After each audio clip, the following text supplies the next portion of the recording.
I was engaged twice before I met Warren. And, the first was because we both went to church together, and I knew that I didn't really love him like that, but I was such a good girl, I thought it was mean to say no.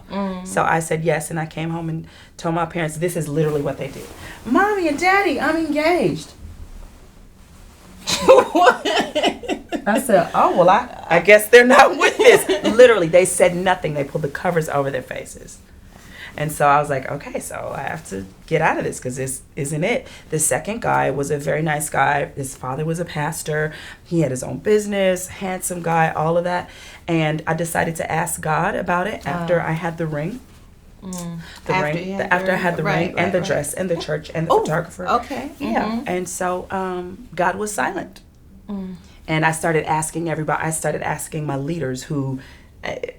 they were my faith almost. Yeah. Let me make a decision. Okay, Sister so-and-so, what do you think? Okay, Elder so-and-so, what do you think? And I would ask them, and nobody would give me an answer.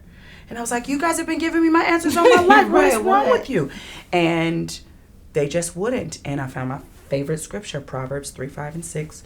Trust in the Lord with all your heart and lean not into your own understanding, but in all thy ways acknowledge him and he'll direct your path. Part of the reason I wanted to be married because all my girls were getting married. They had had all their weddings and they were starting to have babies. And here I am, Erica Atkins at the time, who's a singer at the church who's still single. What is wrong with you? And I had to let go of this whatever. I was actually competing with them and I didn't realize it. I had to let that go, and my desire to please God more than my flesh and more than anything else became bigger. And my dad told me the biggest decision that you'll let in your life that you'll make next to your decision to serve Jesus is who you'll marry. He said it's not a fly-by-night decision. It's a big deal. And so when God was silent, I gave the ring back. I let my cousin who was in New York use the dress. I canceled everything and I came home. And I was so embarrassed because people had planned their vacations. They were coming to LA. His family lived somewhere else. And that's when I really learned to depend on God fully and completely.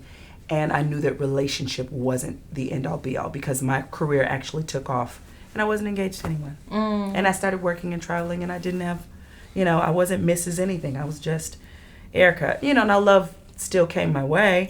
But I think God has to do something in us where we don't feel like this is everything. And, that's my story.